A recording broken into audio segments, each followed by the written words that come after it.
hello everybody. It's that time of year again. Sort of. It's actually a little late. I don't remember when we did this last year, but we were late last time. We're late this time too. It's the extravagant best and worst of 2022, where we take a look back at all the stuff that happened and we say what we liked, what we didn't like, and it's just a good time to reflect and to enjoy ourselves. Yeah. So with me, as always, is my friend Connor. He's gonna help talk about important stuff. Maybe important stuff. Maybe. Important to us, which is, well, I don't know. I think it's important. Yeah. Oh, boy.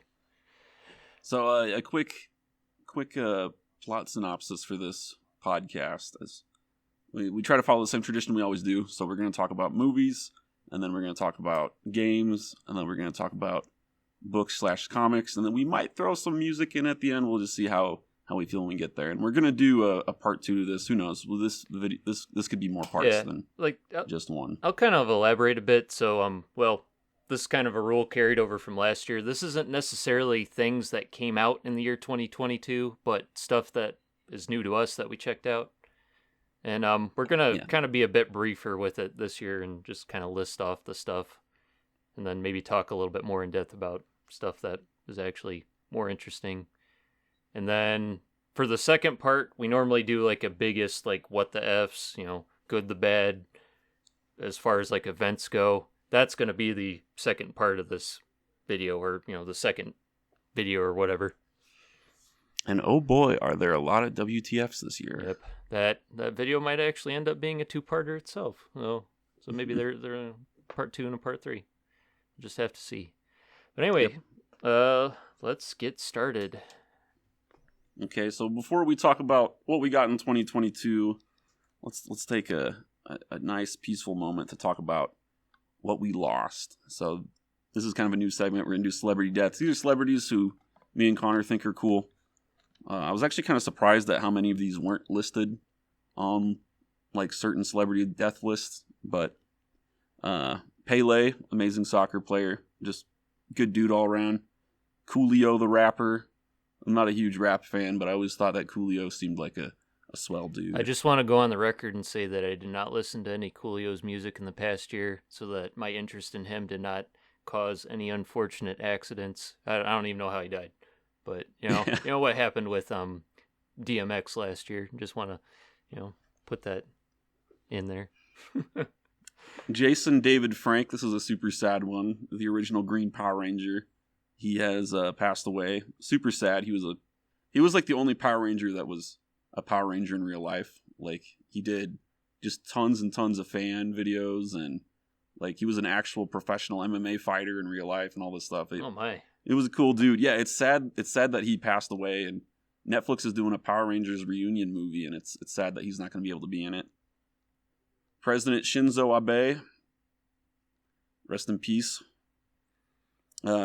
Kazuki, actually no, I mispronounced that. Let me say that again.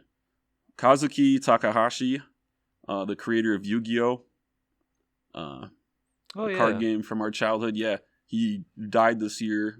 He sacrificed his life. He died trying to save a drowning kid, and he ended up saving the kid's life, but he didn't make it. So, oh dang, really cool. Vangelis, I don't think that's his real name, but the guy who wrote the music for Blade Runner, very iconic soundtrack. Gilbert Gottfried, very sad, because I always wanted him to play as Baby Yoda's dad. Like, I thought he would be like perfect to play some weird alien in Star Wars, but nope, we're not gonna get to see that. Meatloaf, the band, well, the singer, I should say, and then Akira Takara, Takarada. I don't know if I pronounced that right. So this is one of the like big Godzilla actors. Like, he was in the original movie. Super cool. He was it was one of those actors that like was used a ton in almost all the Godzilla movies, and even like Godzilla Final Wars, which was like the 50th anniversary. He plays as just some random old dude that's with them the whole time. So it's sad to see that he's gonna go. Yeah. Then I had a couple too. Ray Liotta, I think he passed away this past year. I don't know. Yeah, I think he did. Yeah. awesome in Goodfellas. Haven't really seen many of his other films except, well, he was in Hannibal, the third in the Hannibal Lecter film series, and that was it was a pretty mediocre film all around. But yeah. And then comedian Bob Saget, who we will probably get into a bit more in our second part of this video when we talk about the weird stuff that happened this year, because his death is kind of weird. Alrighty. Let's get into movies. Oh boy. I just want to say right now that this was like the year I think we really felt the effects of COVID when it came to like movies. And I don't know. I did not have a good time with movies this year. At least with movies that came out in 2022. Like, I think the effects of COVID are really... we're finally getting the last batch of products that were screwed up by COVID. I hope the movies that come out this year are more polished than these ones, because, yeah. Yeah, I mean, weirdly enough, like, I normally don't see too many new movies, and I do think I have one less than last year. Which, yeah, I don't know, that's kind of funny, but a crap ton of new to me stuff, so let's just get into it. So, right off the bat for 2022, there was The Batman, which, if you want to know our thoughts, we have a video on that, and also kind of a neat prequel preview video, our wish list like for it. 2019 or something. I think it was 2020. It wasn't that? I don't know, maybe. Yeah, I don't know. And then Top Gun Maverick. What'd you think about that? Just quickly. I thought it was a blast. I thought the movie was a little overhyped. Yeah, I can see that. If I had one complaint about this, and this is a pretty personal complaint, I kind of wish the movie had been a little more grounded. Like, it kind of feels like a Fast and Furious movie. Like, it is airplanes and stuff, yeah. But like it's not a super realistic or accurate depiction of what it's like to be in the Air Force. And I would have probably preferred if they had tried to be a little more realistic, and Bro, I don't want to be that guy, Rob, but technically they were in the Navy. Oh, They're sorry. Navy Yeah, you're right. pilots. The Navy. Yeah, I totally forgot. I am so sorry. That's fine. Yeah. Yeah. But there's a lot of little cool things about being in the Air Force and the Navy and being a fighter jet pilot. Like, those fighter jets, if there's like any debris on the freaking runway, they can destroy those jets. So they actually make the pilots at like 6 a.m. every day walk across the landing strip and pick up any debris that's on there. And like, I don't know, stuff like that I thought would have been cool to see. I thought it was very similar to a Fast and Furious movie, but it's kind of hard to complain about this movie because it is a lot of fun, and it's about fighter jets, and there's no other movies about fighter jets. Yeah. I saw the movie and I was like, man, I really hope they don't try to like milk this into a franchise, because if they do, I will watch every movie. Hell yeah, and they're gonna be burying Tom Cruise in that F-14. I'll tell you what. Mm-hmm. But like, kind of my thoughts on it. So, I actually rewatched the original Top Gun for like the first time in like 10 or 11 years in 2022. Like, shortly before I actually saw the Maverick. Because it had been on my list for a long time, because when I first saw it, it's like it was really hyped up in my mind, and it turned out to not be exactly what I thought it was. But, weirdly enough, Maverick is probably what I would have wanted more, like, from the original film. More, like, kind of more on the... It seemed like there was more combat with enemy troops in there, or enemy planes in Maverick. Yeah, definitely better action Yeah. in the new one. Yeah, it was less about the school, less about the drama stuff, which, as a kid I couldn't have cared about. Yeah, and here's the thing is that, like, Maverick's totally in the wrong, right? Like, you're supposed to root for him and not like Val Kilmer, but like Val Kilmer was totally in the right the whole time. Yeah. Yeah. Yeah, I don't know, like, still a great movie, but yeah. And then another thing, kind of, because I've only seen both of these films like very few times. Like, I kind of would have liked like kind of like what you said on like the more grounded aspect. I would have liked to have seen them lean more into like the technological side, like kind of explain the systems and Yeah, stuff a bit more. yeah. Like, So, like, because the thing was that people know if they sign up to be like in the Navy to fly airplanes, they're probably not going to be a fighter jet pilot. Like, you have to be almost like born to be a fighter jet pilot. But there's a lot of other jobs that, you know, are actually pretty cool, like a lot of tech jobs and technicians and stuff. And I thought it would have been cool if they had shown a little bit more of that. Again, that's just me. Yeah. That's a personal thing. I can completely understand why they didn't do it. yeah, but like, you know, like, and also like this isn't like based on like a Tom Clancy novel or anything, so it's not going to be no. like that. But I don't know. Another detail that kind of bothered me a bit, but I understand it, is that in Maverick he was working on a Mustang, and it's like, you know, he's a Navy pilot. Shouldn't it be a F4U Corsair? I think Tom Cruise owns a P-51 in real life, though. I think that's Oh. why it is. Oh yeah, and Yeah, I also think that's I think those are also way more popular to like for like hobbyists as well, because well, it's the Mustang or the the P-51 Mustang. Say what you will about Tom Cruise, he spends his money on cool stuff. Yeah. All right. So yeah, those were kind of the two biggest movies of this year. Okay. So, did you have any others you wanted to mention? Thor is really bad. It like ruined my day. Oh, yeah. I didn't see anything Marvel.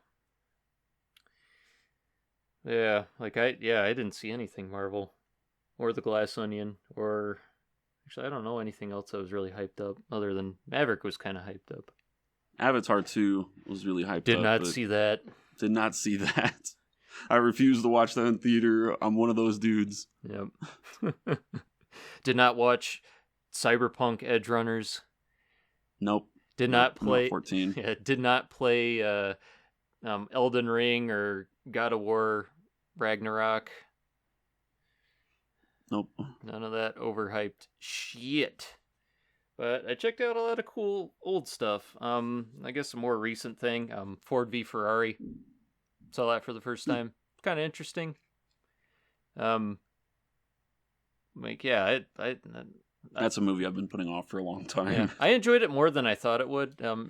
It's not a bad film. I'd recommend it, Rob. Okay. I mean, I'm not even into racing or anything like that, and I enjoyed it. Yeah, it actually kind of reminded me of a book I read this past year called America's Victory, which that was about a racing yacht in like the 1850s, but it's like some of the dynamics of it and the situation are kind of similar. I don't really want to go into in depth because we'd be here all day. But some other other big movies I saw, Frankenstein, the original. That's a fun one. Pretty good. It's definitely not an accurate adaptation or a good adaptation, but I think well, it's an adaptation of a stage play, I think. But I think I enjoyed it. I saw They Live. Thought that was okay. Might want to watch it again. Then of course House of Wax, which was on my list to watch for the longest time. Night of the Living Dead. House of the Long Shadows.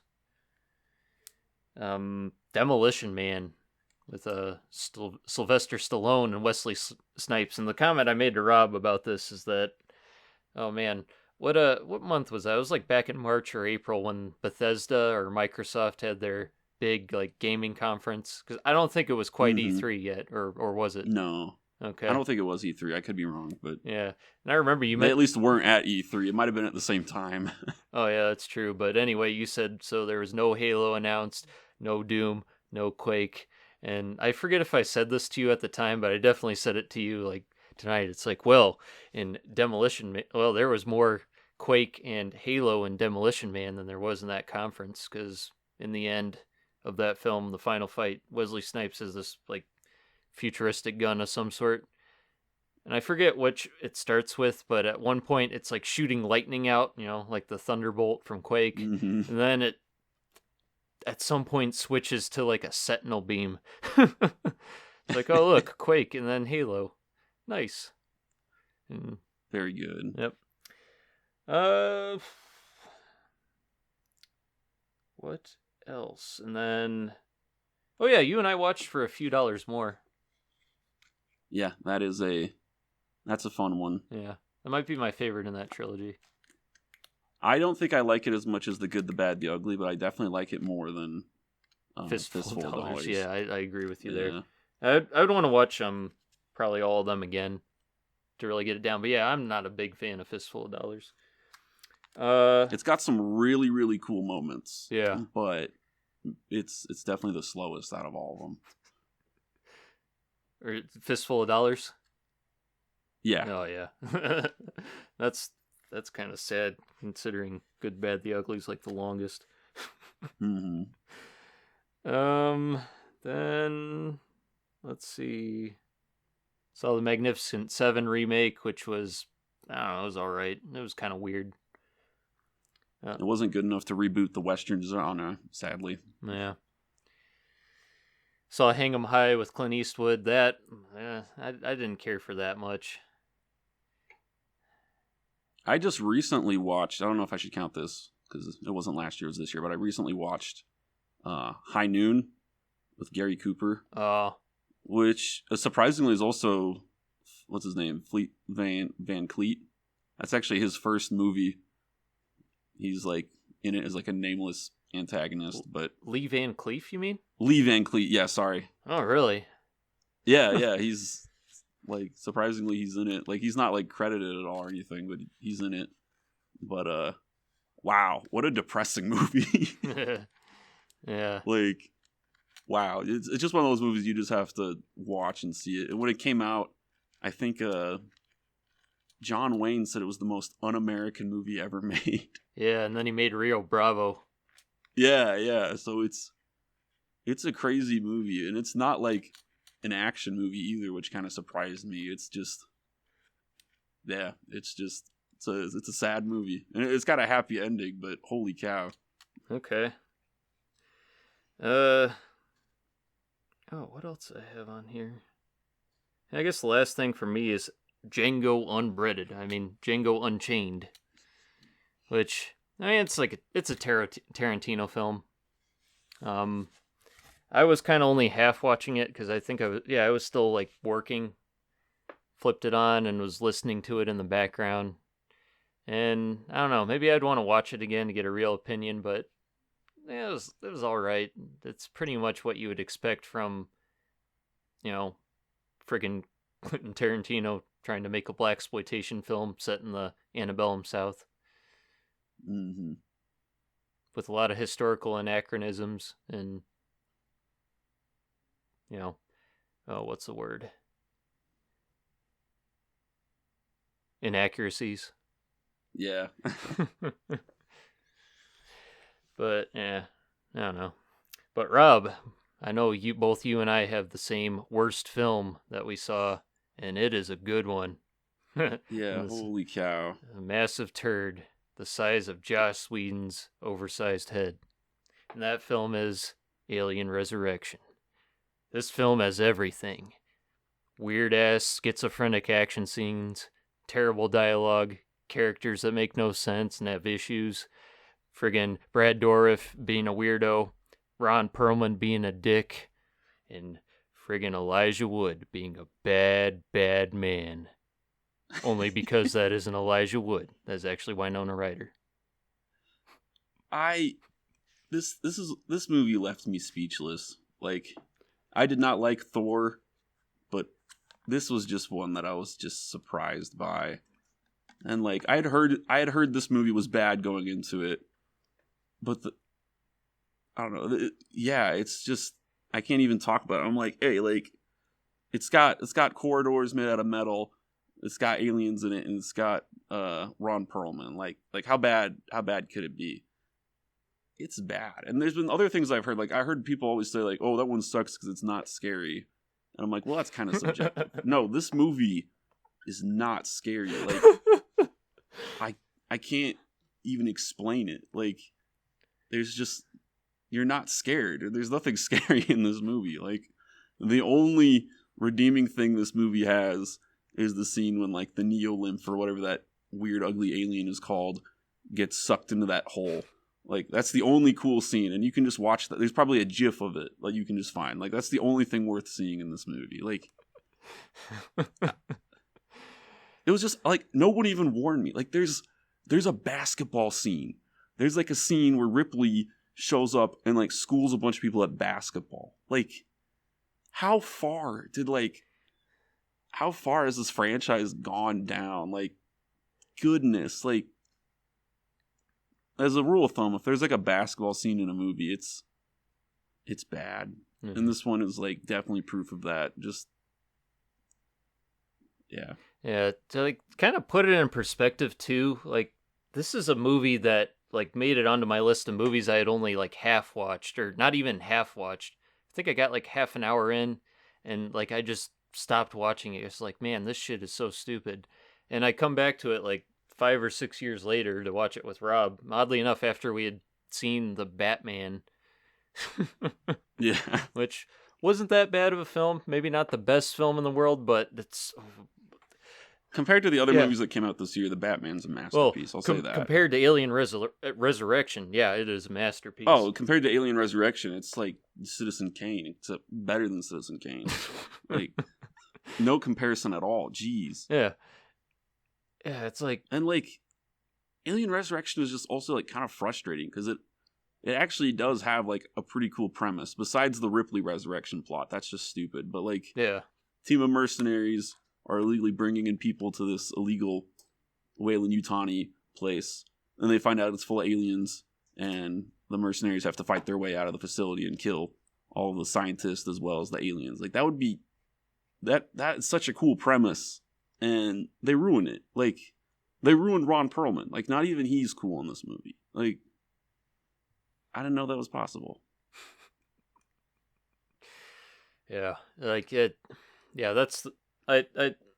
we saw that near the beginning of the year, and oddly enough, that was a clear winner. Yeah. For worst film that, I saw.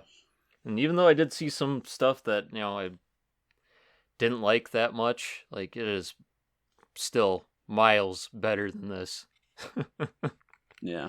It's like, I don't know, like, if I'd want to, maybe watch it again just for the comedic value, because, like, some of the scenes are just freaking hilarious. The scene with, like, when, the face hugger kill in the escape vehicle, the one where Ron Perlman's shooting at the aliens, like hanging from his feet on that ladder thing, and then he swings up and shoots that spider for no damn reason. Like, this movie is just full of what the hell. Yeah, I guess that is one good thing I can say, is that this movie just barely fits into the so bad it's good. Like, you can watch it, and you'll want to watch the whole thing because it's just that bad, and you're just interested to see how bad it can get. But, yeah, like, bad movie. Not good. Not at all. My goodness. Okay, so I think it's about time to move on to games, which video games and board games probably should mention. Before we do that, we kind of want to mention some games that are important to us that are reaching, what's the word for it? I said game birthdays last year, but that doesn't sound right. No, the anniversaries. We'll just say anniversary. Yeah. Game anniversaries. Okay, yeah, that's better. Oh, and Skyrim is not on this list. No. Okay. So you mentioned Dig Dug, right? Turned 40. Yeah. Which I did not know. Dig Dug. That was an awesome game. Castlevania 2, black sheep of the Castlevania games, even though there are ones that are worse than it. Still my favorite. And I kind of want to throw in, the original Castlevania, because it was released in 87 on, or in North America. So yeah, so both of those are 35. Next up is Wolfenstein 3D, which is 30 now. Holy crap. That's crazy. Yeah. And let's see. Did you have any that were that age or older? I don't think so. Okay.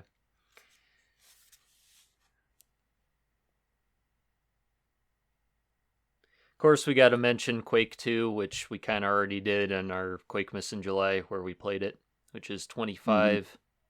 It's kind of weird I'm that sad there was no new port of it, but big sad. Yeah. yeah. What the hell, id or Bethesda or whoever they get to do those. Then, of course, this goes without saying, but I have to mention the greatest PlayStation 1 game of all time, best soundtrack ever made, best gameplay ever, Best writing ever. best writing, best art ever. best art, best characters. It's everybody's favorite game. Video game. Yeah, best video game ever made, and that game is Final Fantasy. No, I'm shitting you. It's it's Castlevania Symphony of the Night, which is 25. Yeah. All right. Yeah. Also a game that needs a re-release. Yeah, it needs one that isn't the PSP re-recorded dialogue, or maybe the option to switch between them. I think that might be the OG dialogue is important. Oh yeah, I think that might be a royalties thing, but I haven't actually looked into it. But either way, it's stupid. Needs to have both, and needs to be on something other than the frickin' PS4. Because my goodness. And then also, oddly enough, the Xbox Live Arcade port of that is 15 now. That actually launched with Xbox Live Arcade, I think. And I think they actually had to change the the file size limit for those games because of Symphony of the Night. Dang. Yeah. That's interesting. I think that's the case. And I know they eventually they updated it so it removed all the FMV cutscenes to make the file smaller. It's kind of a shame, but I don't know. Also turning 25 is a fighting game from SNK called The Last Blade, which is more or less a spiritual successor to Samurai Showdown. Very frick-tardedly beautiful game. That is all I have to say. You should check it out, but not the port on Steam, because it is shit.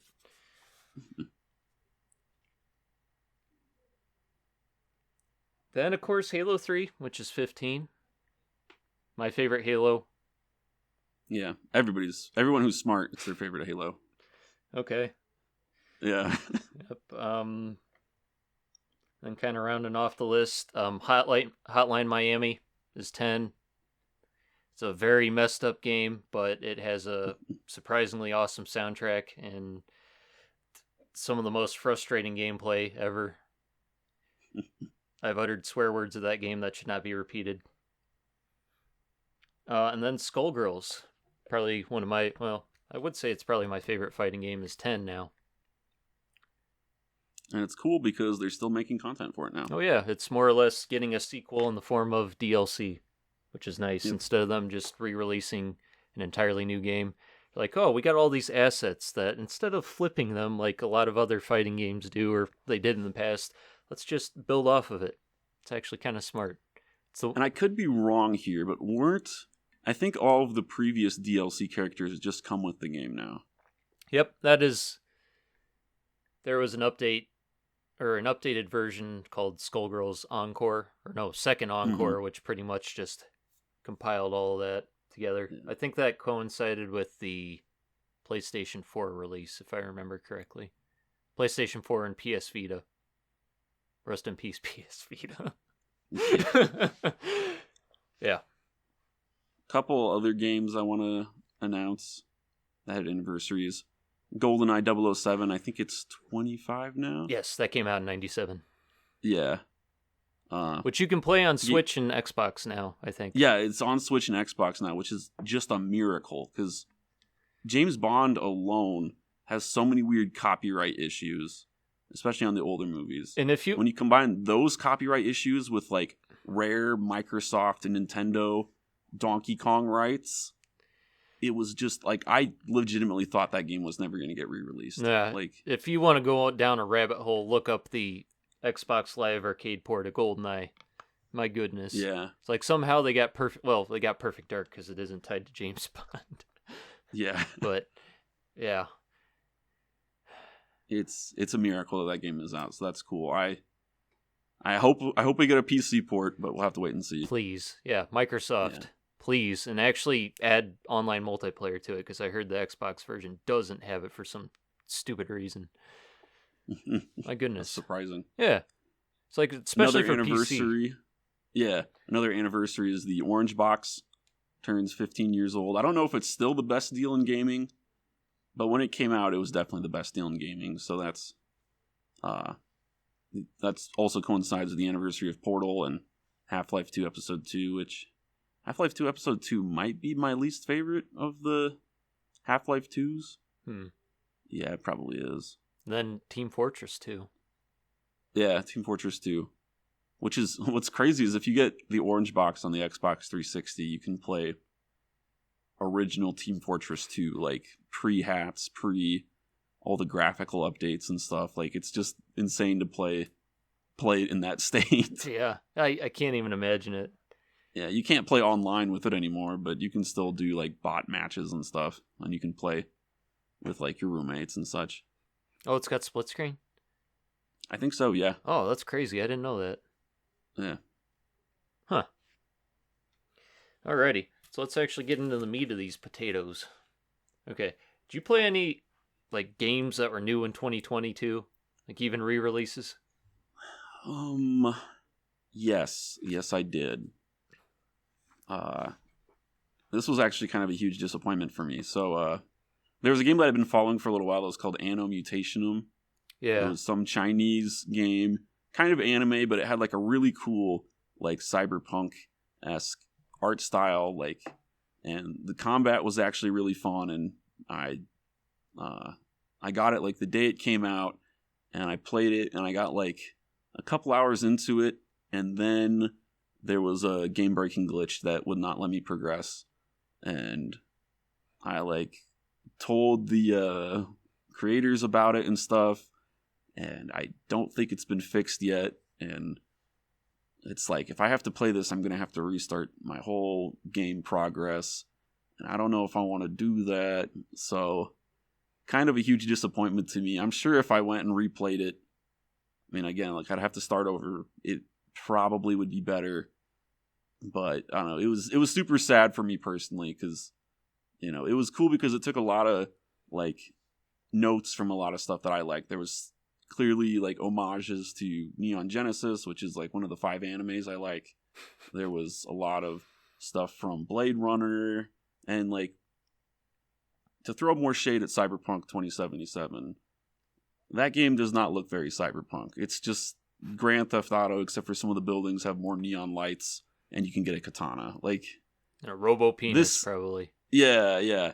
Like, if you just look up, like, images of this game, and it just looks so cool. And you get to play as, like, a little ninja girl who gets, like, blue lightsaber katanas and stuff. Like, there's, like, a dude who turned into a piece of corn that you have to fight. Like, what the it's hell? just insane. Yeah.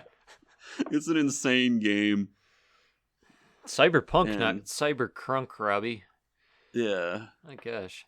I remember when it came out, there was an article, and it was like, are these 2 characters lesbians? I'm like, this is a Chinese game. No. Oh, you'd be surprised. Well, yeah, you'd be surprised. Okay, so disappointment there. But I did play, this is sort of a new thing. There's a unofficial new engine for Star Wars Dark Space.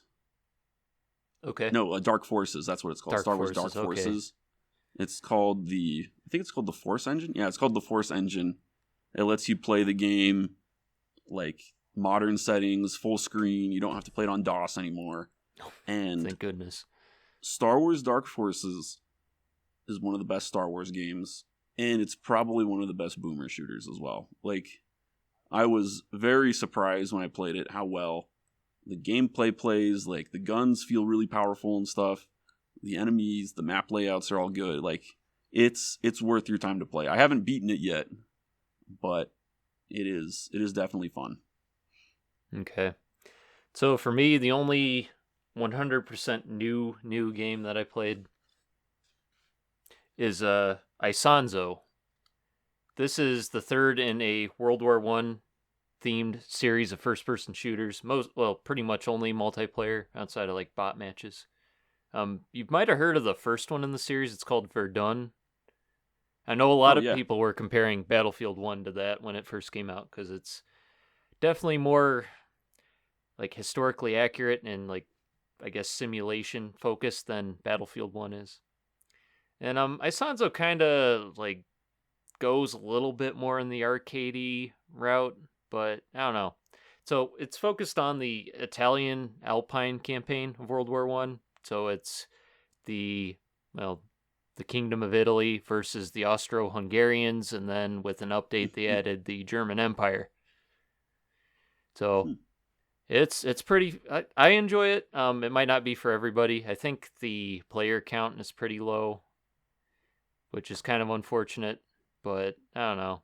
I enjoy it for what it is because I get to, wage war against Europeans. Either way, I win. No matter what side I'm fighting for. That's all good to me. And also the soundtrack's pretty epic too. It's like operatic and stuff, and visuals are pretty cool being up in the mountains. And it's crazy when you find an obscure video game that just has like a soundtrack that completely slaps. Assuming slaps means good. I think that's what it means. Yeah. I wouldn't call it slaps. It's good, but not like, you'd want to have it blaring maybe. I don't know. To each their own. Yeah.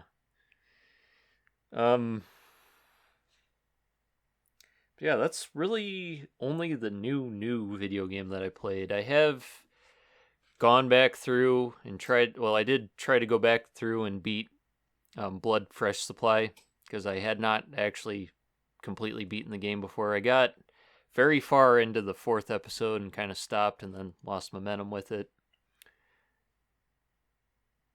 Of course, there is the Resident Evil 2 remake, or Remake 2, as I'll refer to it, which is very fun game, kind of similar to Blood Fresh Supply. I got to a point in it and then just didn't come back to it, which might be a recurring theme. Then I also...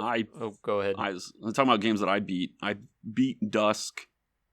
Very satisfying game. Really good 3rd chapter. The 2 final bosses are too easy. I will say that. And then I beat Halo Infinite, which was a fun game, but definitely the worst Halo game when it comes to story. And like I think I said last year that the game doesn't really have a story. It doesn't really have a story until the last 3 levels. And it's hilariously bad. Like I was laughing so hard during the final cutscene. Just cheesiest game I've ever played. Yeah. So for me, really the only other gaming that I did of note is that I started getting back into the Dark Souls series, which I didn't get terribly far into it back in the day, but I don't know what it was, if it was like all the hype surrounding Elden Ring got to me, because I'm the kind of person that if there's a new game coming out in a series, I want to play the ones that came before it first because of some OCD thing. And I don't have a PS5 or a PS3, so I'm not going to play Demon Souls, and I'm not going to drop the money necessary to get those things because, well, I'm not that crazy, but it's like I already got Dark Souls. Just had to do a quick fix to the PC port of it on Steam, and it's all good. It's running in 60 frames per second now. Yeah.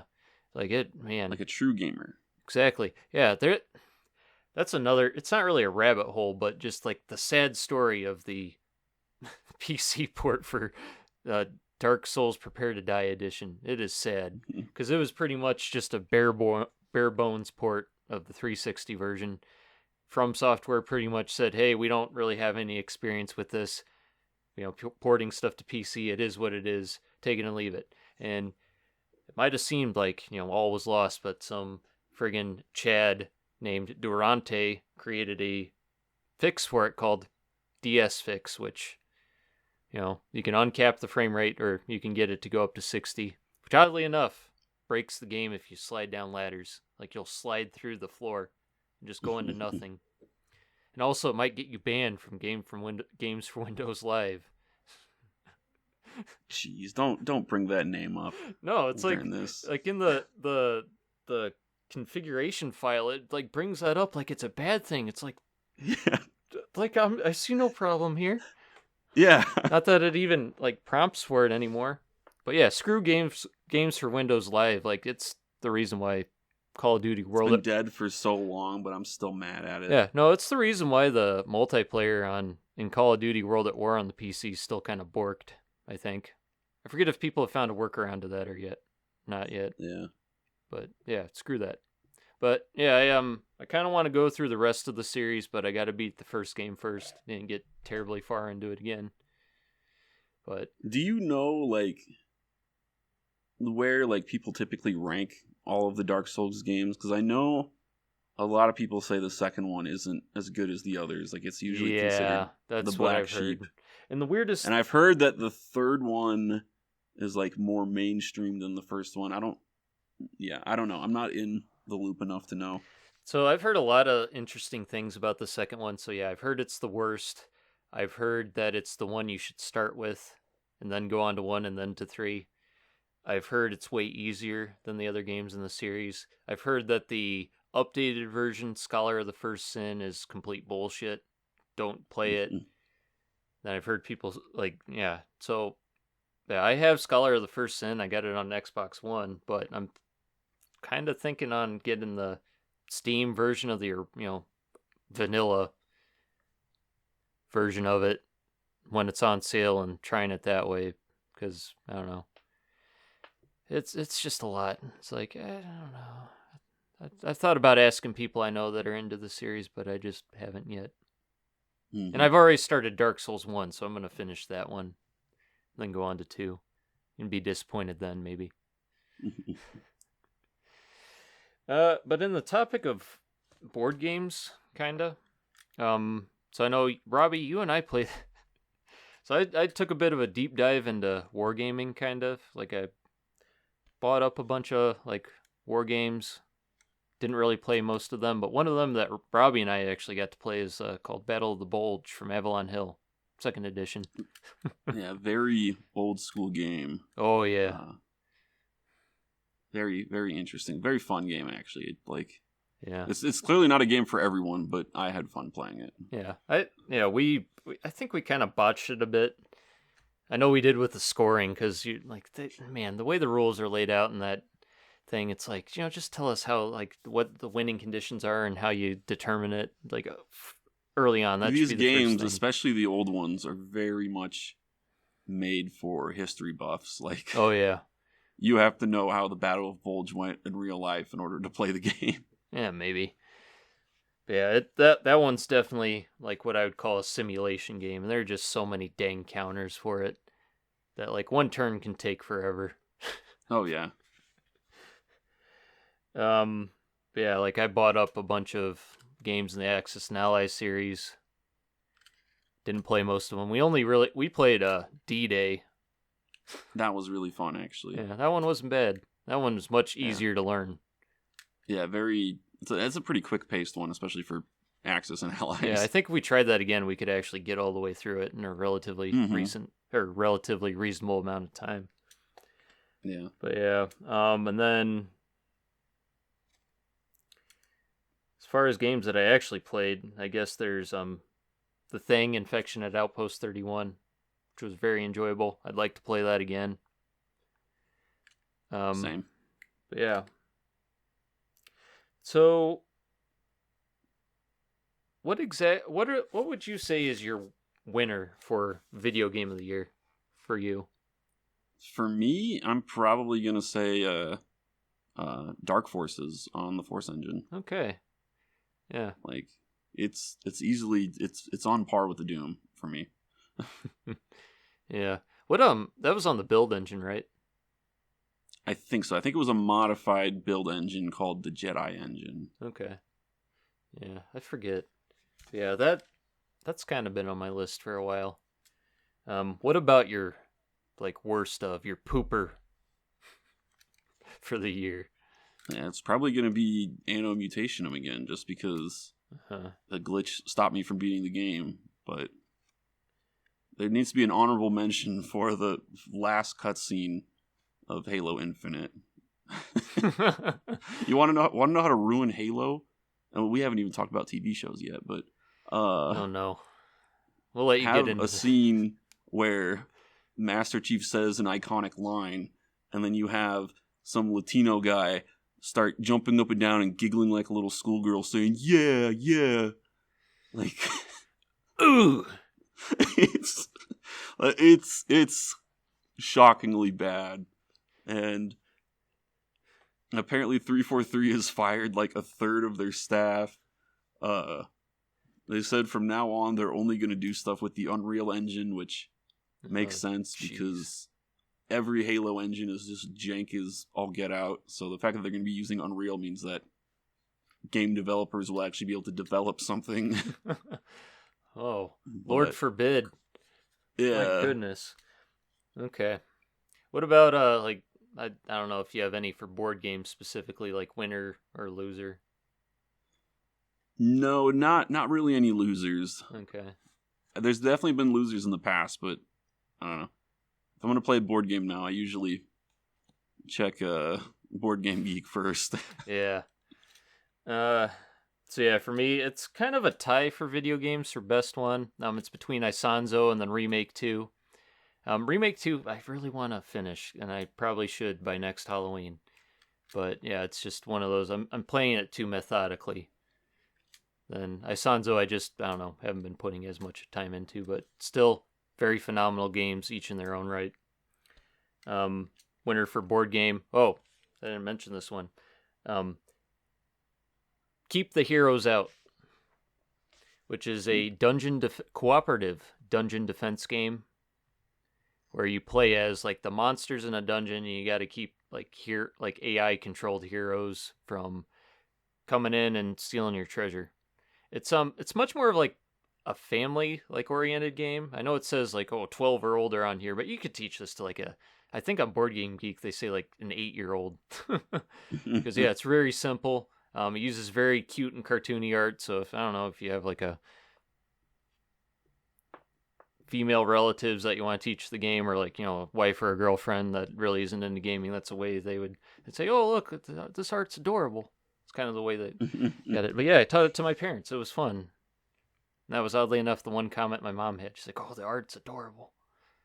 And my dad enjoyed it way too much, like as far as like the gameplay went. But yeah. So yeah, it's very easy to teach. But then as far as poopers go, so for gaming or video gaming, it's TNT Evolution. Yep. There are some highlight butt of all the Doom jokes. Yeah, like I thought the thing about the master levels, which I kind of crapped on last year, and well, the fortunate thing about them is that there are not that many of them. There are some good ones in there, but I don't know. It's a mixed bag. It's much shorter. You can get through it much more easily. But TNT, holy hell, does it just go on and on and on and on. Like, there are so many miserable levels that are like an ass pounding after ass pounding. It just, I don't mean to be graphic, sorry. But, yeah, remember I wish Greg was here so he could talk about his thoughts on Habitat. He just starts having Vietnam. This is what he said, okay, using his words. I want to say something bad about it, but every time I think about something wrong with it, I remember there's something even worse in that level. Yeah. On par with the D-Zone. Yeah. The one positive thing I'll say about it is that the soundtrack, like the new tracks, are pretty good. I especially like the end level theme, which is used for the second secret level. Is it the second secret level? Crap, I forget which order they're in, because it's Caribbean and then Egyptian. Yeah, I think Egyptian's the super secret. But yeah, it's very quaint. Doesn't really match the level when you're murdering the crap out of, like, zombie men and shotgun guys in the beginning, but, Then my pooper for board games, and this is going to be kind of I don't know, it might seem kind of surprising since I recommended it for Halloween this year, but that is Night of the Living Dead, a Zombicide game. The real reason for this is kind of like it's kind of a double-edged sword case. So this is a very simple game that doesn't really have that much to it. And that could be a good thing for like introducing people to, I guess, like the Zombicide series or like this style of board game, like the dungeon crawler type. But at the same time, like it doesn't really have that much to offer. Like you can't really do too much with it. I know there are a lot of people who have made fan rule sets and like scenarios online, but at the same time, like there's just not that much. There's really no bosses. The rule book's kind of laid out weird. Like I don't think I set it up right the first time when I was playing it. But yeah, it's more of a disappointment than an outright pooper, I'd say, because I was actually looking forward to finally checking it out, and then like realizing maybe it wasn't the best thing, or it wasn't what I thought it was going to be. But Yeah. I don't know. If you like the film, you'll probably enjoy it a lot, and you know I enjoyed the film, so at least there's that. But I don't know. Holy Moses. Oh, do you know what? We skipped TV shows. Yeah, I was gonna say we do TV shows now. I don't know if you said you didn't really watch too many TV shows this year, Okay, right? well, I need to add a correction to that. So I watched maybe the first 15 minutes of a show called The White Lotus with my parents, and they shut it off because I think there was like nudity in it or something. It's probably man ass or full frontal nudity, which are two of the worst things in the world. I like to put on record. I don't want to see no man ass. Like I went into the kitchen for like 1 minute, and then they were like, I came back. It's like, hey, what? It still isn't what? It still isn't running. Like you don't want to watch the rest of it? It's like no, it's like there's porn in it or something. It's like oh, okay, but yeah, no, that show sucked. Holy shit, that 10 minutes was hell. All the characters are assholes. I don't even want to know how it ended, but it's supposed to be like some sort of murder mystery type thing at a island resort. That's all I got from it. But everybody sucked in that show. I hated everybody. Gotcha. I watched a lot of TV shows this year. In fact, I watched more than I'm proud of. And some of them left me very, very disappointed. Oh boy. Like I don't even know where to begin. I guess I'll begin with the Book of Boba Fett, which in some ways I think is better than people are giving it credit to. But my main enjoyment was just watching and laughing at it, which is more than I can say with the Obi-Wan show. The Obi-Wan show is just miserable. I couldn't finish it. Like, and not miserable in the fact that it's depressing because it's a sad show. It's just miserable in the fact that this is the best you can do. This is what you're gonna do to, this legacy character. Okay, but the Halo TV show, which brought me to my knees because I had to watch the whole thing. And the sad part about the Halo TV show was that it was almost a good show. A lot of people hate it because it strays very far from the games, and that is a big problem in it. It's not as big as some people think.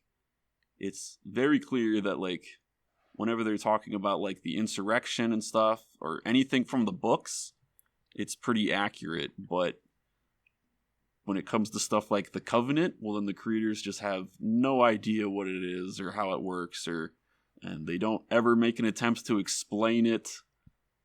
But yeah, when the show was good, I thought it was legitimately cool. Like some of the fight scenes were a little cheesy because of the budget, but that's just expected to be with any TV show for its first season.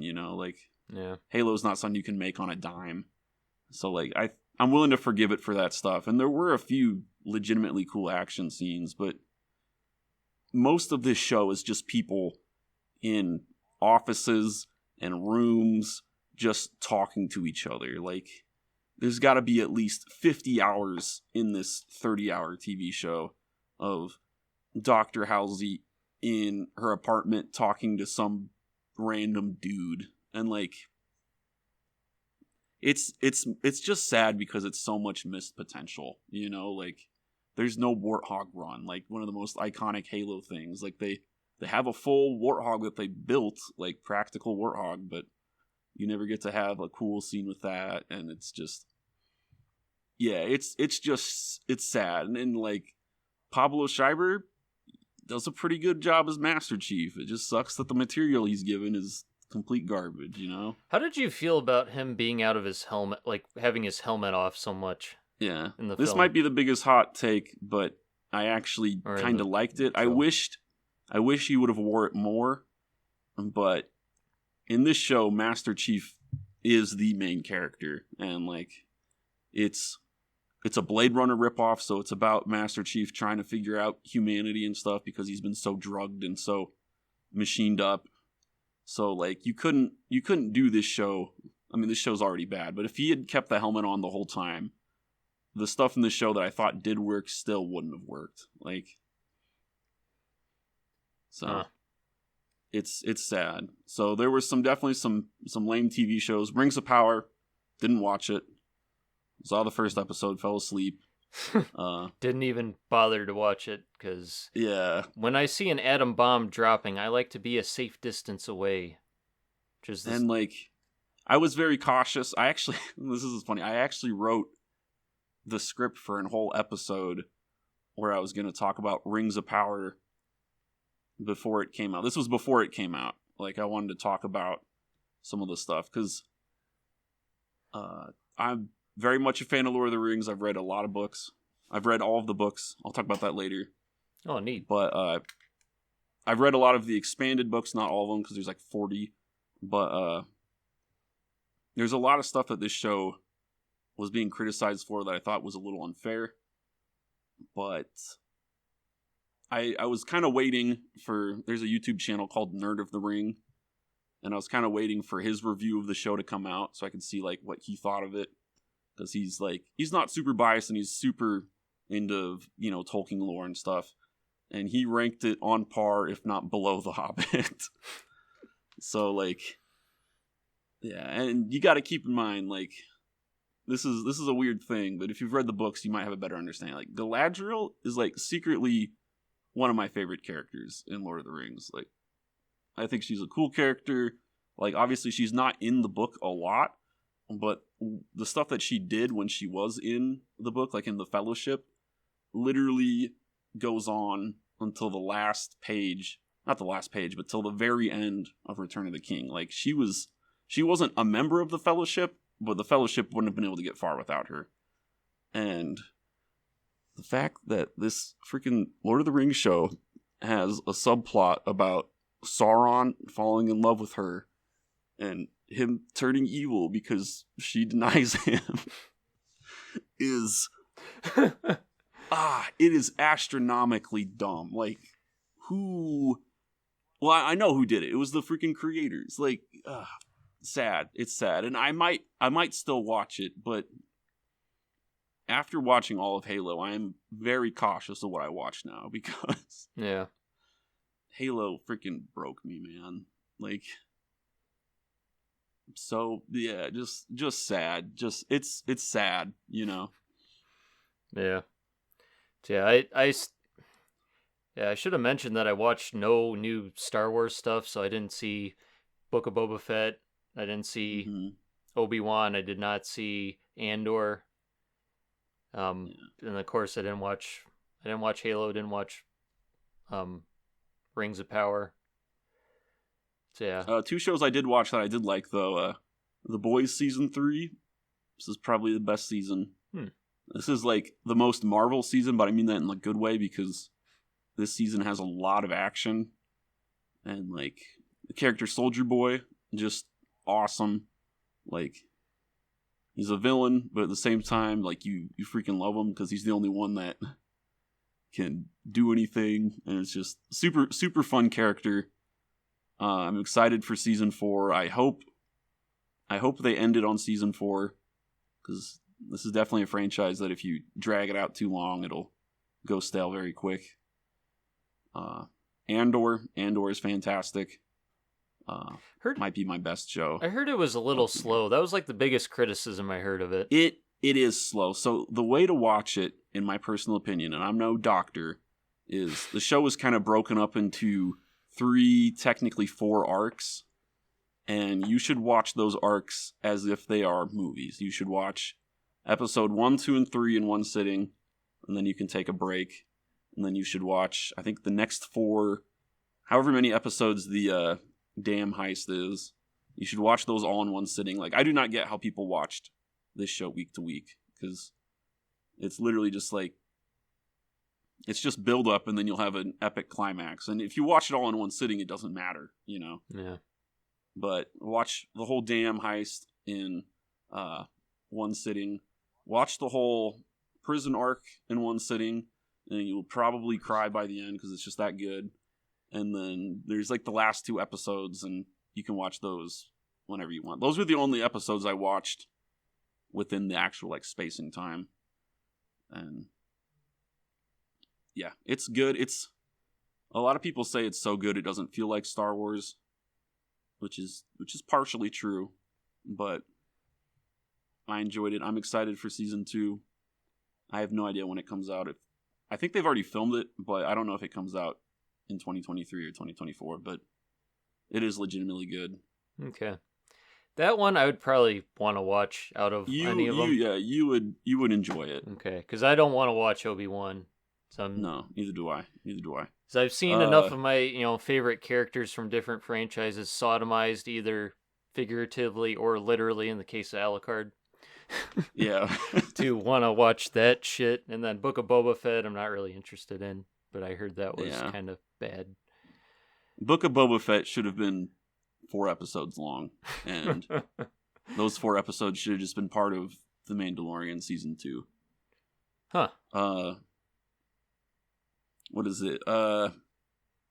Stranger Things 4 came out. That was this year? It was good. Yeah, that was this year.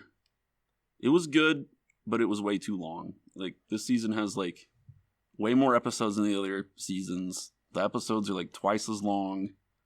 And a lot happens in this season, which kind of justifies why it's so long. But, like, the last episode is 2.5 hours long. Like, that's longer than a lot of movies, you know? And, you know, it kind of, I almost felt like the Snyder Cut there at the end, because you'd have scenes of exposition that would explain something to you, and then you would have a scene of someone explaining it to another character in the show, and then you have a scene of another character. So there'd be certain things that you'd be getting told like 3 times, sometimes multiple times per episode, and I'm like, just get on with it. I have no clue what's going to happen in season 5. They say season 5 is going to be the last season, and I seriously hope they stick to that, because this is another show that, like, as good as this season is, the show is definitely, I think, losing steam. Like, this is not a show that can go on forever. Yeah. Well, actually, it can go on forever, but only if you, like, ditch all of these characters and stuff. And I would be really interested to see, I don't know if I've talked about this before, but I would really wish the dudes who made Stranger Things would make another Stranger Things show, but instead of doing 80s nostalgia, it's all 1950s nostalgia. I think that would be really cool, where it was just a bunch of homages to the old B movies. Make it all black and white, make it Twilight Zone-esque. I think that would be really cool, because the show does make you like the characters, but I don't know. I found with this season, I was more excited when the new characters were on screen than the old characters, because a lot of the old characters just feel like they don't have as much to do anymore. Okay. Definitely the best part of the season is there's a sequence that's basically just Half-Life 1, where the military breaks into an underground base in the desert to kill all the scientists. And I was like, hey, this is Half-Life. So that's my recap of all the TV shows this year. Definitely watched more TV than I expected to. Definitely enjoyed a lot less than I expected to. Yeah. And I didn't watch Rings of Power, which was probably the biggest TV show this year. So. Yep. Or you didn't watch Cyberpunk Edgerunners.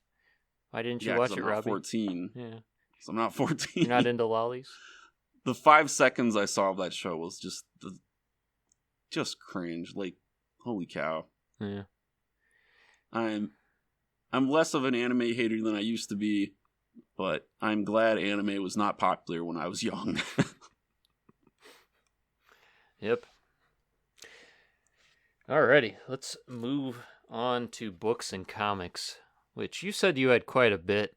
I did a lot of reading this year, mostly with audiobooks.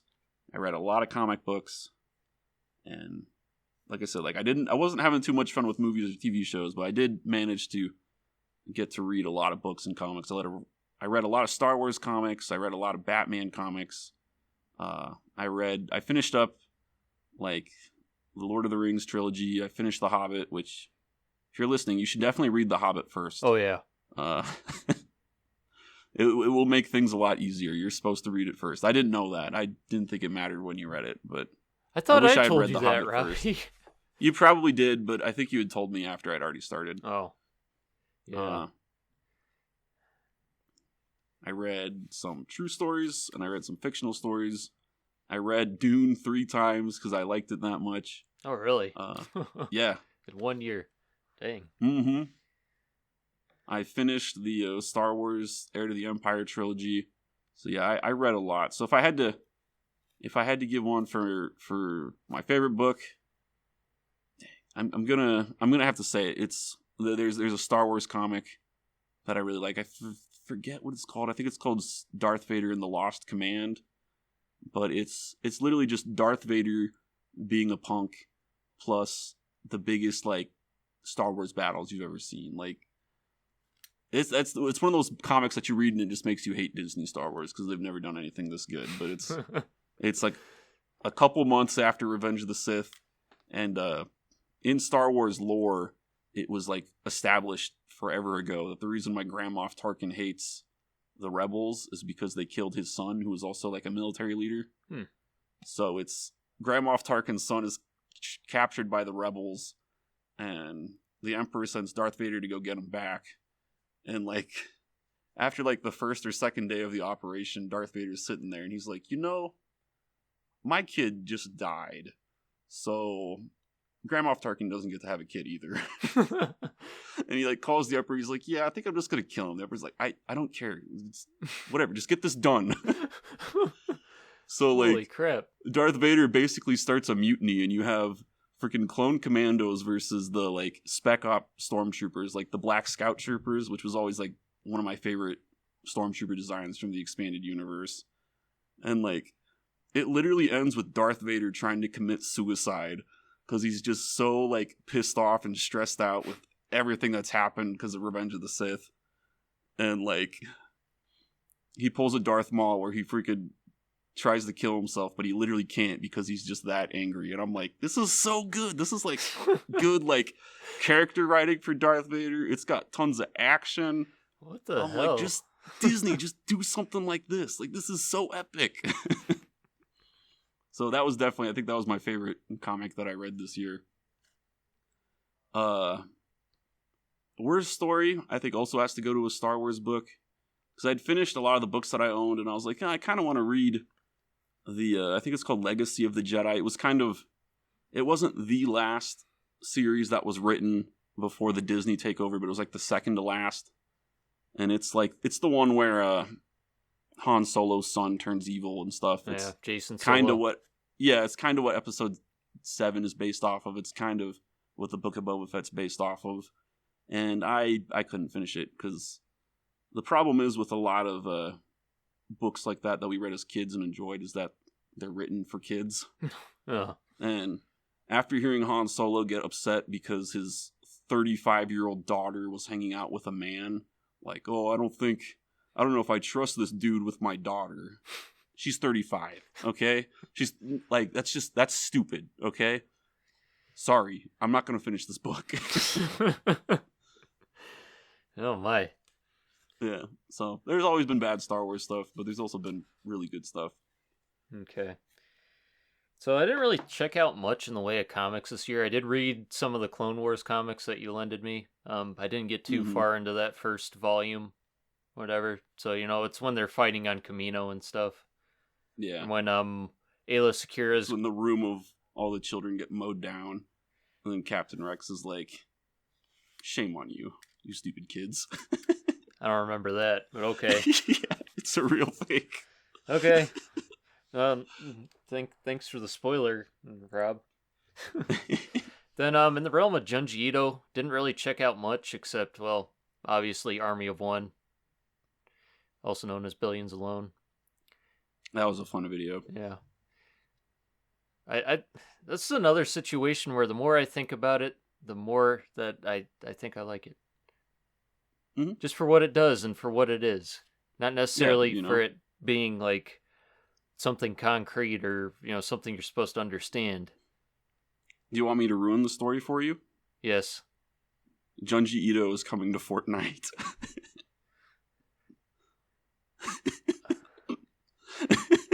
How and why?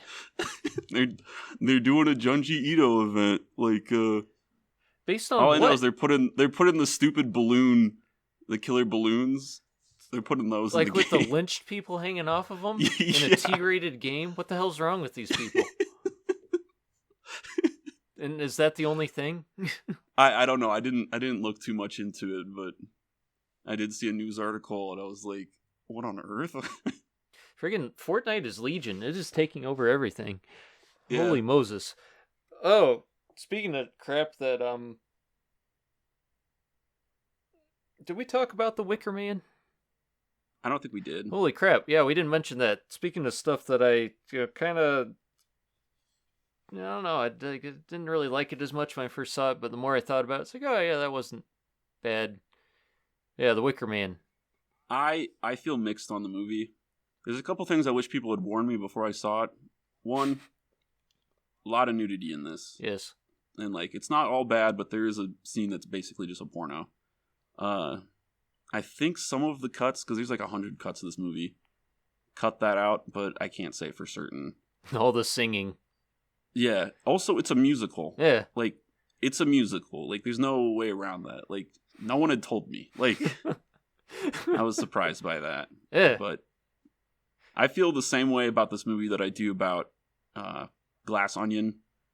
They're both very fun movies, but I don't know. The ending kind of ruined it for me. And the ending of, what's it called? The Wicker Man is awesome. It's one of the best parts of the movie. Yeah. Except for the fact that you try to go back and map out what their evil plan was. And, like, it doesn't... Their plan was to get this police officer to stay at a hotel, and then they knew he would beat up the guy who owns the hotel and steal the jester outfit so he could sneak to the ceremony to save the girl. Also, he has to be a virgin to be part of the ceremony, but they have that one girl that's trying to sleep with him earlier. So if he, like, did sleep with her, I don't know why... I don't know if they would have postponed the ceremony. Like, I don't know, little things like that kind of bug me. But overall, I think it's a fun movie. Yeah. Yeah, it wasn't bad. I kind of want to see the extended cut, which, yeah. It's like, I don't think it adds much to it. It just I heard adds... there's one scene that's pretty important. I also heard, I think, in the extended cut, there's a scene that kind of shows that Christopher Lee's character isn't actually a believer in the pagan church. I heard about that, and it's like I was looking for it in this version, which is quote-unquote the theatrical cut. Because just some context, I have what is, like, I think it's, like, called the Collector's Edition, that was released by Studio Canal in, like, the early 2000s. Has the theatrical cut and then the extended cut. Comes in this wooden case, and apparently about 50,000 of them were made. I got it for $20 on eBay, so I guess they're not that highly coveted. But so yeah, those are the two versions I would watch, but we only watched the theatrical cut. Yeah. But no, like, yeah, the nudity thing was kind of, I don't know. I guess I should have expected it because it's an R-rated film, but And I don't know. It's the 70s. Yeah, but I had heard that there wasn't really any R-rated stuff in that movie, and I think I must have gotten that mixed up with the Nicolas Cage one. That one's PG-13 though. Yeah, but besides the nudity, there really isn't anything. There's no blood. There's no swearing. Yeah. You know, I mean, like, I guess there's violence because the dude gets burned at the end, but like, aside from, like, yeah, if you would just cut out the nudity, that'd be like a PG movie. Yeah, I don't know. Those freaking pagan women, they're like really thirsty in that film. Like, I don't think Everybody is. Yeah. That's the crazy part. It's like they shouldn't be asking their sun god for, a bountiful harvest. They should be asking for a glass of water because they need it. Yeah. They need to be quenched, but not in that way. Also, dear pagan people in Ireland, that is not what a Scotland. horse looks like. Scotland, yeah. That's not what horses look like. Your horse costume looks stupid. You're talking about the weird beast man guy. Yeah, it's with Okay. the wooden mouth, the clop. Yeah. Yeah, it's supposed to be a horse. Okay. Yeah, doesn't look like a horse. Oh. It looks creepy, but Okay. Let me just get back to whatever the crap I was talking about. Yeah. The only other comic that I read that was new, and actually this one's new this year, is ISOM 1 from Eric July. Because the big thing about that is just the campaign surrounding it, which raised like well over $1 million. And this is something he'd been planning on doing for a long time, like launching his own comic book, I guess, universe. And I don't know, I decided to check it out, and for a first issue, I guess it's all right. It doesn't explain much, but I guess that's what you should expect. And I thought the art was all right. I don't know. What have you heard about it? So I'm trying to remember what the name of that channel is. Is this the one that was made by that black guy? Yeah. Yeah, okay. So I just recently heard about that he launched his own comic, and I know I think it's cool that a lot of indie comics are becoming popular right now. Like a lot of people on the internet are able to launch comics and totally blow Marvel and DC and stuff out of the water. I haven't heard much about it besides the fact that it came out and that it's doing well. It looked kind of like a generic superhero comic, like nothing. Yeah, that's what it is. Like, yeah, I think it's his first writing venture too. I don't know. Like, I think his main like thing as like a creative person is like a musician. He's got a band. Yeah. And then he's a commentator on YouTube and I forget what network. But yeah, like it's a little rough, but I kind of want to see where it goes. And of course, this is meant to launch other like stuff in the same universe, other characters. But yeah, like this, all of which will get bought by Netflix and butchered. I don't know.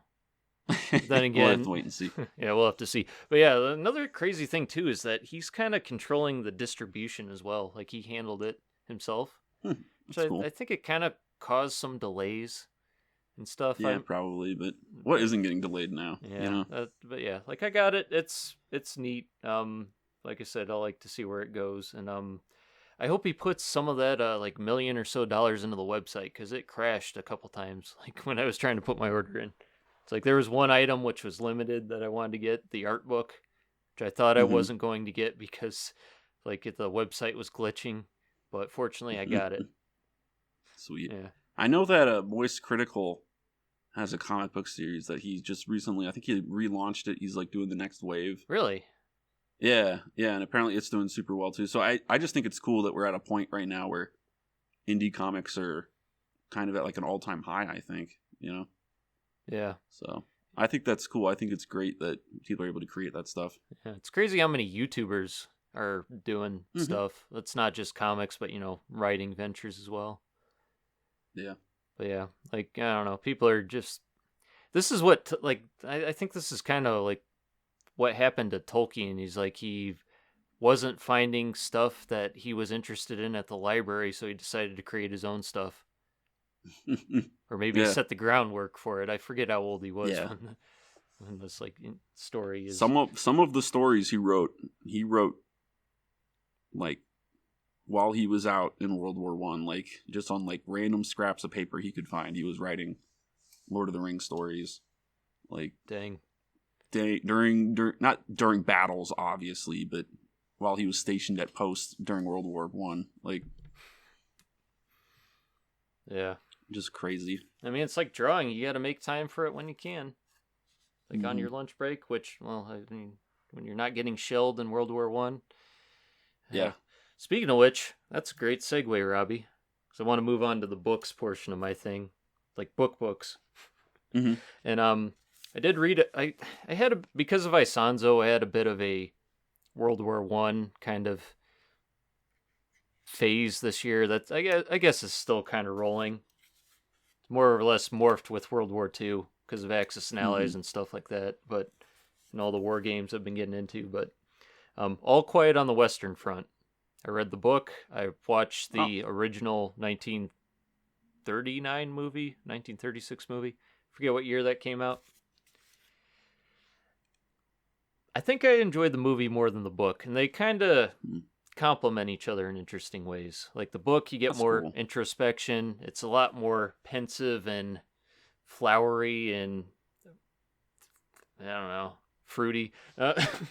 No, no, it's a lot more pensive and stuff. Like you actually hear the main character's thoughts, and then the book is a bit more direct. Or I mean, the movie is a bit more direct. You don't hear any. There's no like voiceover or whatever narration. But yeah, it's kind of interesting to see a movie that old and the way it is, and it's actually like similarly to Night of the Living Dead. Like there's like there's some parts of it that's like, dang, that's from a movie like in the 30s. I didn't think they would allow that.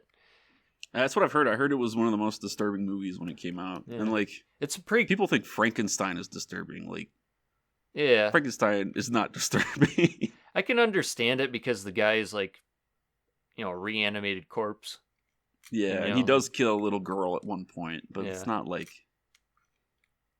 yeah, it's not. Yeah, but no, as bad as that sounds. Yeah, but no, those two films are pre-code. I forget what code this is, but you know is it the Hays Code? Something like that. Yeah. So they didn't have a lot of limitations put on them that post-code movies did. Mm-hmm. But yeah. And then if you want a less fruity, a less pensive, like more direct, like we're in this war, we're gonna F some shit up. Take on World War I, also from, well, also, you know, I guess a Imperial German perspective. Storm of Steel, which is a memoir from, I forget this guy's name, but he was an officer in World War I. Very, very young officer. Like, he was younger than us when he started out. Wins the Iron Cross, which is like Germany's Medal of Honor. Has a long, like, I think it goes back to like the Prussian Empire, maybe even earlier than that. And some other like high decorations, but yeah, it's more of a memoir. Very slow in the beginning, but towards the end it starts to pick up pace. And you know, it has some moments of reflection, not as heavily as All Quiet on the Western Front, but it's definitely more pro-war than All Quiet on the Western Front. I don't know. So, like, I would say read both of them because they're both kind of short reads if you want to get that. Then also, you know, made some progress with Lovecraft. I mentioned 3 stories in our Halloween recommendations this year that were kind of neat. Also thought The Hound was pretty good.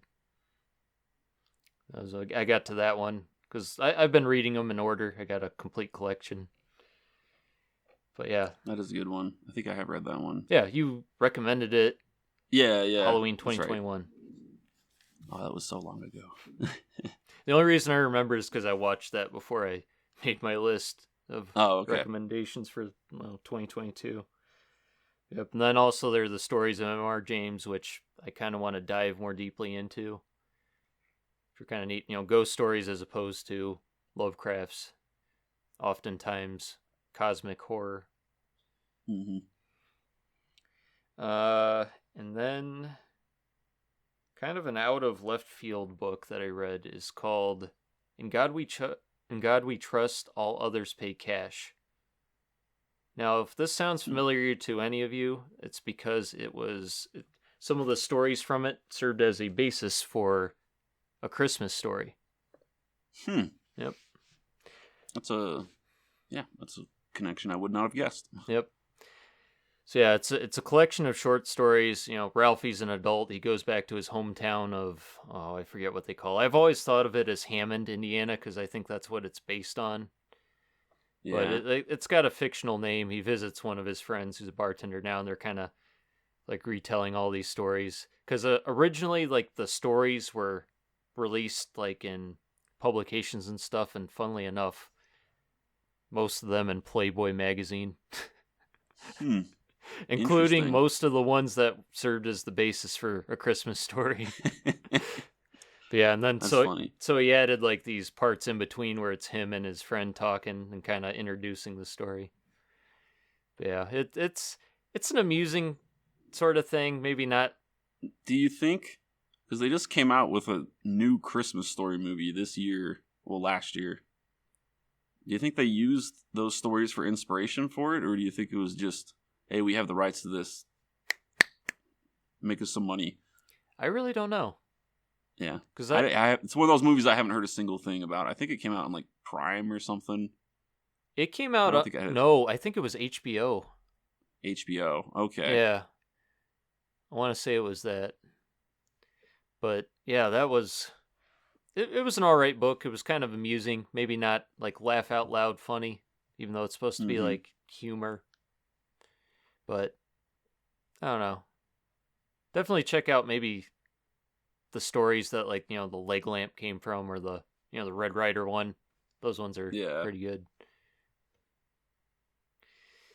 But yeah, I think that's all I have in the way of books and comics. Um, Definite winner for the year is actually I didn't even list a winner. Maybe Army of One. It's kind of a low bar to cross, and kind of to serve as a foil to that, my pooper for the year is the story collection it came in. And it's more of like, it's not because it's bad, it's just because it is a weird collection. It's called Venus in the Blind Spot. It's supposed to be like a deluxe best of collection, even. That's a deluxe best of in some very interesting finger quotation marks. Yes. Best Like there of was like Junji Ito. there was like squeaking sounds in the movement of those fingers. Like Yep. Low on oil, but it served its purpose. But yeah, like I actually want to do like a review on it just to kind of talk about each story, because there are some decent ones in there. It's just what they all are together is kind of just like, what the hell were they thinking, kind of thing. So maybe not the worst thing in the world, but definitely the oddity out of what I checked out in this past year. Okay, so I don't know if you had anything in the way of music or soundtracks. I really don't. Okay. Sadly. All right. So I'll just I got like 3 things. Go real quick. Okay. For albums, don't mean to echo last year, but like I did. So this is from my Halloween recommendations, but the Evil One from Rocky Erickson.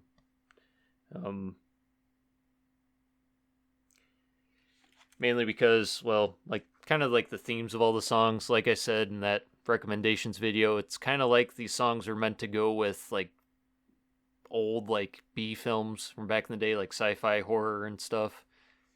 It's really neat, and I also really like the instrumentation of a lot of the songs. Mm-hmm.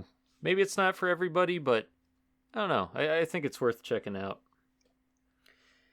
And then the Blood soundtrack, the CD one in particular. Just because I've been playing it more, I got to hear more of the tracks that weren't in later or in earlier episodes or levels. Mm-hmm. And then finally, kind of like a random obscure song for me is from a band called Stormbringer. It's called Tales of the White Wolf. I know what you might be thinking. It's like, oh, that's sweet. They made a song about The Witcher. Geralt of Rivia. It's like, no. That's more funny when you just call him Gerald. Gerald? Yeah, Gerald of Rivia. Gerald. Jerry No. of Rivera. Yeah, but actually, the song's based on the character that The Witcher is largely plagiarized from, Elric of Melniboné. Hey. Yeah. And is this like an 80s like hair metal song, or what is this? Like, I don't know if I'd call it hair metal. It's definitely a metal song. Okay. Yeah, it's kind of a faster tempoed one, so maybe like a speed metal almost. Yeah, It's pretty neat. I think you can only really find it on YouTube, but it is an interesting song. The only problem is like I can't really understand the singer for most of it. Yeah. It's like, what are you saying, guy? But I don't know. It's a good song, I think. Very short, very sweet, to the point. Oh, and then Awesome. I guess I checked out Wu-Tang Clan. If I want to mention some rap. Just be careful; they might die now. Oh no, I don't have to worry about that. Cause Oh, okay. I was listening to one of the songs, like, cause there's like 9 guys in this group, or like some absurd number like that. Like, and fortunately, old dirty bastard passed away in 2011 or 2012, so you don't have to worry about the group getting ruined. But I would keep a eye out on Method Man. Awesome. Yeah, I got a weird story about how I found out about Wu Tang. I'll tell you later. Maybe it'll come up on Okay. like another video, but I don't know. Yeah, Wu Tang's okay for hip hop. Some of it, maybe. That's I awesome. haven't listened to all of it. All right, so that was a lot of crap. And Yeah, that was a lot of crap, but I don't know. I think we were able to cover most of it. So oh yeah, 2021. you mean 2022? Yeah, sorry, 2022. Not really a great year for me, and I think part of the reason why was just because I had to take a bunch of the hardest. This year was the year I took like the most hard classes for my degree, and I should be finishing up my degree soon. So I think I've gotten all of the heavy hitter classes out of the way. So hopefully this coming year, more videos will be made and more fun will be had, and maybe I'll go and watch some more movies. Yeah, and as you can probably tell, I've mostly been checking out older stuff, and I don't think I'm going to change from that this coming Yeah, year because there's really nothing new. Well, we'll talk about this in our next yeah. video. This will be a good segue for the next one. But So, yeah, just more of our plans for next year. But, yeah. So, like, I think it was a decent year for me. Um, there was some good stuff that came out in 2022, but, like, most of the stuff, like, that I found is completely new to me. Some of it's, like, almost a century old, like in the case of the stories of M.R. James. mhm. And some of it's maybe not as old, but still old compared to, I don't know, other stuff in the in the within the scheme of its media with reference to how long it's been around. But yeah, Yeah, so yeah, so look for part 2 and or part 3 coming in the near future, which will be yeah. a bundle of joy. My goodness, because there's a lot of shit that talk about that isn't necessarily related to media. Mhm. All right. Well, thank you so much for listening. We will catch you next time. Bye bye. Bye.